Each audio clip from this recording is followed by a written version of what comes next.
Hi my dear viewers, ಎಲ್ಲರೂ ಹೇಗಿದ್ದೀರಾ? ಎಲ್ಲರೂ ತುಂಬಾ ಚೆನ್ನಾಗಿದ್ದೀರಾ ಅಂತ ಹೇಳಿ ಭಾವಿಸ್ತೀನಿ. ನಮ್ಮ ಉತ್ತರ ಕರ್ನಾಟಕದ ಶೈಲಿಯಲ್ಲಿ ನಾವು ಮಸಾಲೆ ಖಾರನ ಮಾಡ್ತೀವಿ. ಅದು ಹೇಗೆ ಮಾಡ್ತೀವಿ ಅಂತ ಇವತ್ತು ಕಂಪ್ಲೀಟ್ ವ್ಲಾಗ್ನ ಶೇರ್ ಮಾಡ್ಕೊತೀನಿ. ಈ ವಿಡಿಯೋನ ನಾನು ತುಂಬ ದಿನಗಳ ಹಿಂದೆನೇ ಮಾಡಿಟ್ಕೊಂಡಿದ್ದೆ, ಬಟ್ ನಿಮಗೆ ಅಪ್ಲೋಡ್ ಮಾಡಲಿಕ್ಕೆ ಆಗಿರಲಿಲ್ಲ. ಇದು ಬರೀ ಖಾರದ ಪುಡಿ ಅಲ್ಲ, ಮಸಾಲೆ ಖಾರದ ಪುಡಿ. ಹೇಗೆ ಮಾಡ್ತೀವಿ ಮತ್ತು ಏನೇನೆಲ್ಲ ಬೇಕು ಅಂತ ನಾವು ಈ ಸರಿ ನಾವು ಕಡಿಮೆ ಕ್ವಾಂಟಿಟಿನಲ್ಲಿ ಮಾಡಿದ್ವಿ. ಸೊ ಹಾಗಾಗಿ ನಾನು ನಿಮಗೆ ಆರಾಮಾಗಿ ಹೇಳ್ಬೋದು. ಜಾಸ್ತಿ ಕ್ವಾಂಟಿಟಿಯಲ್ಲಿ ಮಾಡಿದಾಗ ನನಗೆ ಗೊತ್ತಾಗೋದಿಲ್ಲ ಎಷ್ಟೆಷ್ಟು ಹಾಕಬೇಕು ಎಷ್ಟೆಷ್ಟಿಲ್ಲ ಅಂತೇಳಿ. ನಮ್ಮ ಅತ್ತೆನೇ ಮಾಡೋದು, ಅವ್ರು ಮಾಡಿದ್ದನ್ನೇ ನಾನು ವೀಡಿಯೋ ಮಾಡ್ಕೊಂಡಿದ್ದೀನಿ ಅಷ್ಟೇ. ಆ್ಯಂಡ್ ನನಗೇನಾದರೂ ಡೌಟ್ಸ್ ಇದ್ರೂ ಕೂಡ ಅವ್ರ ಹತ್ರನೇ ಕ್ಲಾರಿಫೈ ಮಾಡಿಕೊಂಡು ನಿಮ್ಮ ಹತ್ರ ಶೇರ್ ಮಾಡ್ಕೊಂಡಿರ್ತೀನಿ ಅಷ್ಟೇ. ಎಲ್ಲ ಮಸಾಲೆ ಐಟಮ್ಸ್ನ ಒಂದಿಷ್ಟಿಷ್ಟು ಅಂತ ತೊಗೊಂಡು ಇಟ್ಕೊಂಡಿದ್ದೀವಿ. ಚಕ್ಕೆ ಲವಂಗ, ಈ ಚಕ್ಕೆ ಲವಂಗ ಇದರಲ್ಲಿ ಏನೇನು ಐಟಮ್ಸ್ ಇರುತ್ತೆ ಅಂತ ಕೆಲವೊಂದು ನನಗೆ ನೇಮ್ ಗೊತ್ತಿಲ್ಲ, ಅದೆಲ್ಲನೂ ತೊಗೊಂಡಿದ್ದಾರೆ. ಸಾಯಿ ಜೀರಾ ಮತ್ತು ಮೆಣಸುಕಾಳು ಅವೆಲ್ಲನೂ ತೊಗೊಂಡಿದ್ದಾರೆ. ಆ್ಯಂಡ್ ಇದು ಅರಿಶಿಣದ ಕೊಂಬುಗಳು, ಓಕೆನಾ, ಇದನ್ನೊಂದು ಸ್ವಲ್ಪ ತೊಗೊಂಡಿದ್ದಾರೆ. ಹಾಗೆಯೇ ಕೊಬ್ಬರಿ, ಪಲಾವ್ ಎಲೆ, ಗಸಗಸೆ ಹಾಗೂ ಕೇಸರಿ ದಳಗಳನ್ನು ಒಂದು ಸ್ವಲ್ಪ ತೊಗೊಂಡಿದ್ದಾರೆ.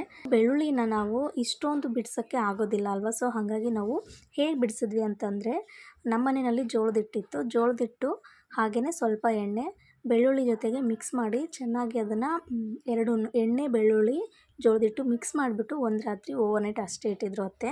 ಆಮೇಲೆ ಬೆಳಗ್ಗೆ ಅಷ್ಟರಲ್ಲಿ ಅದನ್ನು ಸ್ವಲ್ಪ ಕೈಯಿಂದ ಈ ರೀತಿ ಒರೆಸ್ಬಿಟ್ರೆ ಆರಾಮಾಗಿ ಎಲ್ಲನೂ ಸ್ಪ್ಲಿಟ್ ಆಗಿಬಿಟ್ಟು ಬಿಟ್ಬಿಡ್ತು ಸಿಪ್ಪೆ ಎಲ್ಲನೂ. ಅದನ್ನು ಕೇರ್ಬಿಟ್ಟು ಸಿಪ್ಪೆನ ಒದರಿಸಿದ್ರು ಅಷ್ಟೇ.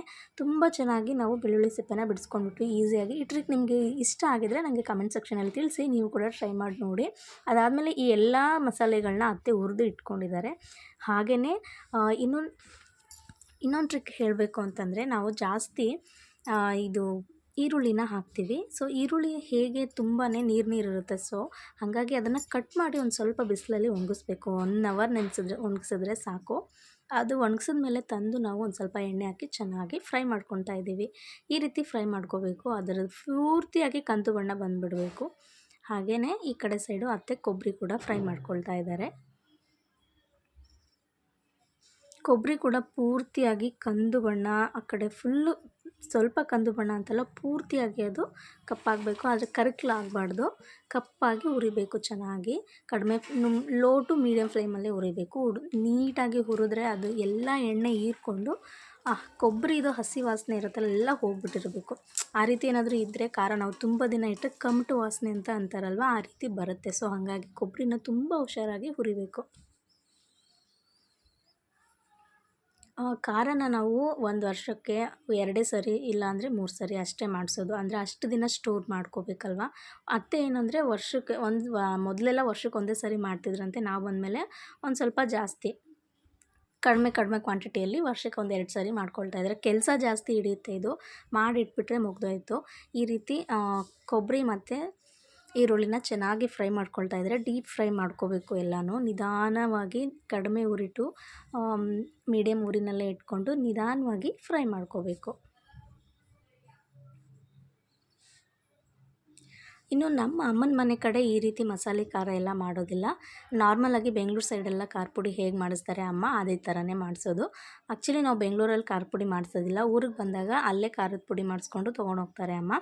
ಇನ್ನು ಅತ್ತೆ ಮಾಡೋ ಖಾರದ ಪುಡಿ ಮಾತ್ರ ನಮ್ಮ ಅಮ್ಮನ ಮನೆ ಕಡೆ ತುಂಬಾ ಇಷ್ಟ. ಎಲ್ಲರೂ ಫುಲ್ ಫ್ಯಾನ್ ಆಗಿಬಿಟ್ಟಿದ್ದಾರೆ. ಒಂದು ಸರಿ ಅತ್ತೆ ಖಾರ ಮಾಡಿಸೋ ಟೈಮ್ನಲ್ಲಿ ಅಮ್ಮವರು ಮನೆಗೆ ಬಂದಿದ್ದರು. ಅದೇ ಟೈಮಲ್ಲಿ ಒಂದು ಸ್ವಲ್ಪ ಖಾರನ ತೊಗೊಂಡೋಗಿದ್ರು. ತುಂಬಾ ಇಷ್ಟಪಟ್ಟು ತುಂಬ ದಿನ ಸ್ಟೋರ್ ಮಾಡಿಕೊಂಡು ತಿಂದು ಅಂತ ಹೇಳ್ತಾಯಿದ್ರು ಅಮ್ಮ. ಅವ್ರಿಗೂ ಕೂಡ ಯಾವಾಗಾದರೂ ಮತ್ತೆ ನಾನು ಹೋದಾಗ ತೊಗೊಂಡೋಗ್ತೀನಿ. ತುಂಬಾ ಇಷ್ಟಪಟ್ಟು ನಮ್ಮನೆ ಖಾರದ ಪುಡಿನ ತಿಂತಾರೆ. ಇದು ಬರೀ ಖಾರದ ಪುಡಿ ಅಲ್ಲ, ಮಸಾಲೆ ಖಾರ. ನಿಮಗೆ ಆಲ್ಮೋಸ್ಟ್ ವೀಡಿಯೋಗಳಲ್ಲಿ ಹೇಳ್ತಾ ಇರ್ತೀನಿ ನಾನು. ನಮ್ಮ ಮನೇಲಿ ಯೂಸ್ ಮಾಡೋದು ಮಸಾಲೆ ಖಾರ ಅಂಥೇಳಿ. ಸೊ ಹಾಗಾಗಿ ಅದನ್ನು ಹೇಗೆ ಮಾಡ್ತೀವಿ ಅಂಥೇಳಿ ನಿಮ್ಮ ಜೊತೆ ಶೇರ್ ಮಾಡ್ಕೋಬೇಕು ಅನ್ನಿಸ್ತು. ಈ ವಿಡಿಯೋನ ನಾನು ತುಂಬ ದಿನದಿಂದ ಮಾಡಿದ್ದೆ, ಬಟ್ ನನಗೆ ವಾಯ್ಸ್ ಓವರ್ ಕೊಟ್ಟು ಎಡಿಟ್ ಮಾಡಲಿಕ್ಕೆ ಆಗಿರಲಿಲ್ಲ. ಒಂದು 1/4 kg ಧನಿಯಾ ಕಾಳುಗಳನ್ನ ತೊಗೊಂಡಿದ್ದಾರೆ.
ಏನು ನೋಡ್ತಾ ಇದ್ದೀರಾ, ಎಲ್ಲ ಡ್ರೈ ಸ್ಪೈಸಸ್ನು ಕೂಡ ಅತ್ತೆ ಮೊದಲೇ ಹುರಿದು ಇಟ್ಕೊಂಬಿಟ್ಟಿದ್ರು. ನಾನು ವೀಡಿಯೋ ಕ್ಲಿಪ್ನ ತೊಗೊಳ್ಳಿಕ್ಕೆ ಆಗಲಿಲ್ಲ.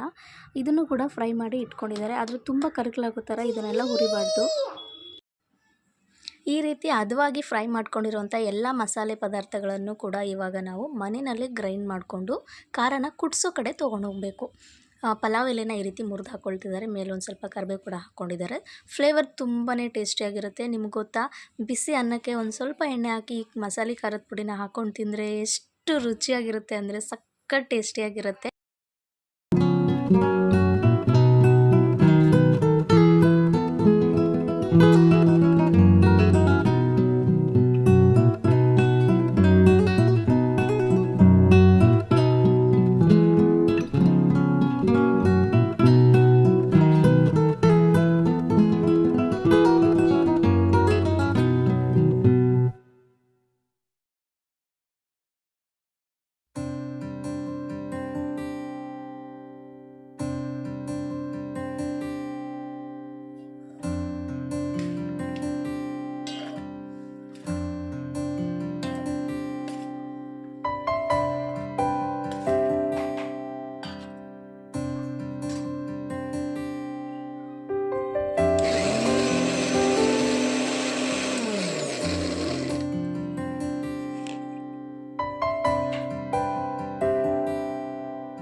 ಶುಂಠಿ, ಬೆಳ್ಳುಳ್ಳಿ, ಕೊತ್ತಂಬರಿ, ಹುರಿದಿಟ್ಕೊಂಡಿರುವಂತಹ ಕೊಬ್ಬರಿ ಆಗಿರ್ಬೋದು, ಹಾಗೆ ಈರುಳ್ಳಿ ಆಗಿರ್ಬೋದು, ಇವೆಲ್ಲವೂ ಕೂಡ ಹಸಿಯಾಗಿರುತ್ತಲ್ವ. ಸೊ ಮನೆಯಲ್ಲಿ ಅದನ್ನು ನಾವು ಗ್ರೈಂಡ್ ಮಾಡಿಕೊಂಡು ತೊಗೊಂಡೋಗಬೇಕು ಮಿಲ್ಲಿಗೆ ತೊಗೊಂಡೋಗುವಾಗ.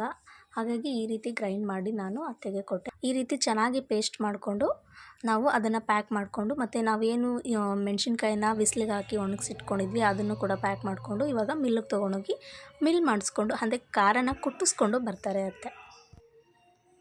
ಅವರು ಮಿಲ್ಗೆ ತೊಗೊಂಡೋಗಿ ಖಾರನ ಫಸ್ಟು ಕುಟ್ಟಿಸಿ ಆಮೇಲೆ ಇದನ್ನು ಮಿಕ್ಸ್ ಮಾಡಿಕೊಂಡು ತೊಗೊಂಡು ಬಂದು ಮನೆಗೆ. ಹಾಗೆಯೇ ಆ ಖಾರದ ಪುಡಿ ಕಲರ್ ಮತ್ತು ಅದ್ರದ್ದು ರುಚಿ ಹೇಗಿತ್ತು ಅಂಥೇಳಿ ತೋರಿಸ್ತೀನಿ. ಖಾರದ ಪುಡಿ ಹೇಗೆ ಬಂದಿತ್ತು ಅಂತ ಕೂಡ ತೋರಿಸ್ತೀನಿ ನೋಡಿ. ಕುಟ್ಟಿಸ್ಕೊಂಡು ಬಂದಮೇಲೆ ಖಾರ ಈ ರೀತಿ ಎಷ್ಟು ಬ್ಯೂಟಿಫುಲ್ಲಾಗಿ ಆ್ಯಂಡ್ ಎಷ್ಟು ಕಲರ್ಫುಲ್ಲಾಗಿ ಕಾಣಿಸ್ತಿದೆ. ಆ್ಯಂಡ್ ಈ ಖಾರ ಏನು ಪುಡಿ ಪುಡಿಯಾಗಿ ಇರೋದಿಲ್ಲ, ಸ್ವಲ್ಪ ಉಂಡೆ ಉಂಡೆ ಇರುತ್ತೆ. ನೀವು ಎಷ್ಟು ದಿನ ಇಟ್ಟರೂ ಏನಾಗಲ್ಲ, 6 ತಿಂಗಳು ಆರಾಮಾಗಿ ಸ್ಟೋರ್ ಮಾಡಿ ಇಟ್ಕೋಬೋದು. ನೀವು ಮಸಾಲೆಗಳನ್ನ ಚೆನ್ನಾಗಿ ಫ್ರೈ ಮಾಡ್ಕೊಂಡಿದ್ರಿ ಅಂದರೆ ಆರಾಮಾಗಿ 1 ವರ್ಷವೂ ಫ್ರೈ ಮಾಡಿ ಅದನ್ನು ಚೆನ್ನಾಗಿ ಸ್ಟೋರ್ ಮಾಡಿ ಇಟ್ಕೋಬೋದು. ಇವತ್ತಿನ ವ್ಲಾಗ್ ಇದಾಗಿತ್ತು. ಎಲ್ಲರೂ ಇಷ್ಟಪಟ್ಟಿದ್ದೀರಾ ಅಂದ್ಕೊಂಡಿದ್ದೀನಿ. ನಿಮ್ಮ ಮನೇಲೂ ಕೂಡ ಈ ರೀತಿ ಟ್ರೈ ಮಾಡಿ ನೋಡಿ, ಟೇಸ್ಟ್ ಮಾತ್ರ ತುಂಬಾ ಚೆನ್ನಾಗಿರುತ್ತೆ. ನಮ್ಮ ಕಡೆ ಮಾಡೋ ಮಸಾಲೆ ಖಾರದ ಪುಡಿನ ನಿಮ್ಮ ಜೊತೆ ಶೇರ್ ಮಾಡ್ಕೊಂಡಿದ್ದೀನಿ. ನೀವು ಕೂಡ ಟ್ರೈ ಮಾಡಿ ರುಚಿ ಹೇಗಿತ್ತು ಅಂತೇಳಿ ನನಗೆ ಕಮೆಂಟ್ ಬಾಕ್ಸಲ್ಲಿ ತಿಳಿಸಿ. ತುಂಬಾ ಈಸಿ, ಮಾಡುವಾಗ ಸ್ವಲ್ಪ ಟೈಮ್ ತೊಗೊಳುತ್ತೆ ಅಷ್ಟೇ. ಈ ವ್ಲಾಗ್ ನಿಮ್ಗೆ ಇಷ್ಟ ಆಗಿದೆ ಅಂದ್ಕೊತೀನಿ. ಇಷ್ಟ ಆಗಿದೆ ನಿಮ್ಮ ಫ್ರೆಂಡ್ಸ್ ಆ್ಯಂಡ್ ಫ್ಯಾಮಿಲಿಗೆ ಶೇರ್ ಮಾಡಿ, ಹಾಗೆ ಸಪೋರ್ಟ್ ಮಾಡಿ. Thanks for watching.